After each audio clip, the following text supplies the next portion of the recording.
سجل پڑھی لکھی لڑکی ہے، مجھے زیادہ تو نہیں پتا لیکن اتنا جانتا ہوں وہ لاہور پنجاب یونیورسٹی کی ٹاپ سٹوڈنٹ رہ چکی ہے۔ اس کے پاس ڈگریاں ڈپلومے ہیں اور سجل نے ایک کتاب لکھ رکھی ہے جس میں حالات سے مقابلہ کرنا سکھایا ہے۔ لیکن جانتے ہیں سجل خود زندگی سے ہار گئی تھی۔ سجل بہت ہی خوبصورت ہے، بہت خوبصورت۔ اللہ پاک نے سجل کو خوبصورت کے ساتھ ساتھ خوبصیرت بھی بنایا ہے۔ مجھ سے پہلے سجل کسی اور کے نکاح میں بھی رہ چکی ہے۔ سجل کی منگنی اس کے ایک کزن سے ہوئی تھی۔ کزن سجل کی نسبت کچھ زیادہ خوبصورت تھا۔ کزن کا نام وسیع تھا۔ وسیع پیشے کے لحاظ سے ڈاکٹر تھا۔ سجل بہت خوش تھی۔ کہتے ہیں نا قسمت والوں کو محبت ملتی ہے، اور سجل یک طرفہ محبت کرتی تھی شادی سے پہلے وسیع سے، اور سجل بھی اس قسمت والوں میں سے تھی جس کو اس کی محبت ملی تھی۔ اور پھر وسیع اور سجل کا نکاح ہو گیا۔ سجل دلہن بنی ہوئی تھی، وسیع سامنے بیٹھا ہوا تھا۔ دونوں میں ساتھ نبھانے کے کچھ قول و قرار ہوئے۔ دونوں نے قسم کھائی کبھی جدا نہ ہوں گے، کبھی کوئی خفا ہوا تو ایک دوسرے کو منا لیا کریں گے، کبھی کچھ غلط ہوا تو مل کر غلطی سدھار لیا کریں گے۔ دونوں نے محبت پہ قائم رہنے کی قسمیں کھائی تھیں۔ سجل نے وسیع کا ہاتھ تھاما، چوما، پھر آنکھوں سے لگایا اور آہستہ سے بولی، وسیع میری جان، میں شکرانے کا نفل پڑھنا چاہتی ہوں کہ اللہ پاک نے ہم کو ایک کر دیا، میں بہت خوش ہوں۔ سجل نے وضو کیا، نفل ادا کرنے لگی، پھر زندگی اپنے سفر پر رواں ہوئی۔ کچھ مہینے گزرے، وسیع نہ جانے کیوں سجل سے خفا خفا سا رہنے لگا۔ عجیب سی بات تھی، نہ کوئی جھگڑا نہ کوئی ناراضگی، زندگی اپنے معمول پہ تھی، پھر بھی وسیع دور دور سے رہنے لگا تھا۔ ایک دن سجل نے وسیع کا ہاتھ تھاما، پیار سے پوچھنے لگی، میری جان آپ کو کیا ہوا ہے؟ آپ مجھ سے دور دور سے رہنے لگے ہیں۔ وسیع مسکرا کر بات ٹال گیا۔ سجل حیران تھی، دل میں پریشانی سی پیدا ہونے لگی۔ اللہ پاک سب خیر کریں، وسیع ایسا تو کبھی بھی نہیں تھا۔ وسیع اب تو گھر بھی بہت کم کم آنے لگا تھا۔ سجل کی پریشانی مزید بڑھ گئی۔ جو وسیع کبھی شادی سے پہلے گھنٹوں فون پہ باتیں کیا کرتا تھا، اب وہ وسیع آہستہ آہستہ دور ہوتا جا رہا تھا۔ لیکن آخر کیوں؟ وسیع کیوں اس سے دوری بنا رہا تھا جس سے پسند کی شادی کی تھی؟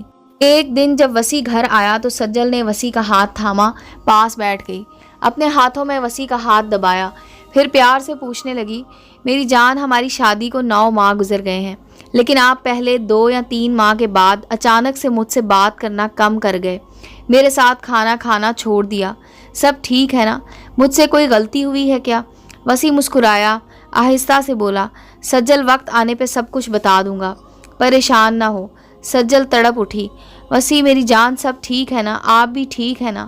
مجھے بتائیں نا، ایسی کیا پریشانی ہے آپ کو؟ وسیع بیڈ پر لیٹ گیا، کروٹ بدلی اور آہستہ سے بولا، سجل کھانا کھا لو اور لائٹ آف کر دینا، مجھے نیند آئی ہے۔ کھانا کیا کھاتی، دل کو سکون کہاں تھا۔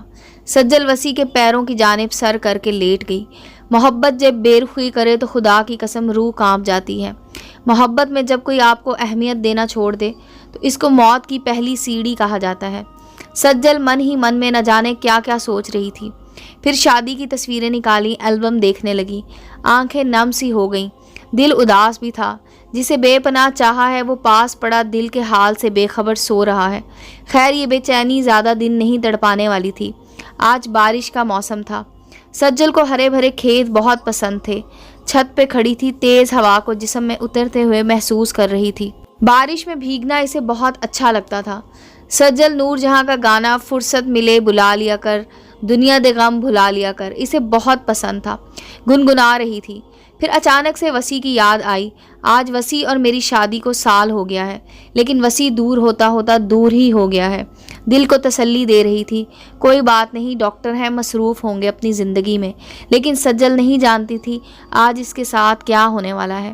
بارش میں بھیگ گئی تھی، اب اسے سردی لگ رہی تھی۔ جلدی سے چینج کیا، پھر کچن میں جا کر چائے بنانے لگی۔ چائے بنا کر ہال میں کمبل اوڑھ کر بیٹھ گئی۔ اتنے میں دروازے پہ دستک ہوئی۔ جلدی سے دروازہ کھولو۔ سامنے وسیع کھڑا تھا۔ وسیع نے سلام کیا اور کمرے میں چلا گیا۔ ساتھ ایک لڑکی بھی تھی۔ سجل سوالیہ نظروں سے دیکھ رہی تھی۔ وسیع نے الماری سے کچھ پیپرز نکالے اور اس لڑکی کو تھمائے اور پھر سجل کی جانب دیکھنے لگا۔ سجل ہمارا سفر یہاں ختم ہوتا ہے۔ سجل مسکرانے لگی، کیا مطلب میری جان؟ سجل مطلب یہ کہ یہ طلاق کے پیپرز میں سائن کر دیے ہیں، تم بھی کر دو۔ اور ہاں یہ ہیں ڈاکٹر اکاشا، ہم نے شادی کر لی ہے اور آج رات کی فلائٹ سے ہم ہمیشہ کے لیے امریکہ جا رہے ہیں۔ ہم دونوں کو وہاں جاب مل گئی ہے۔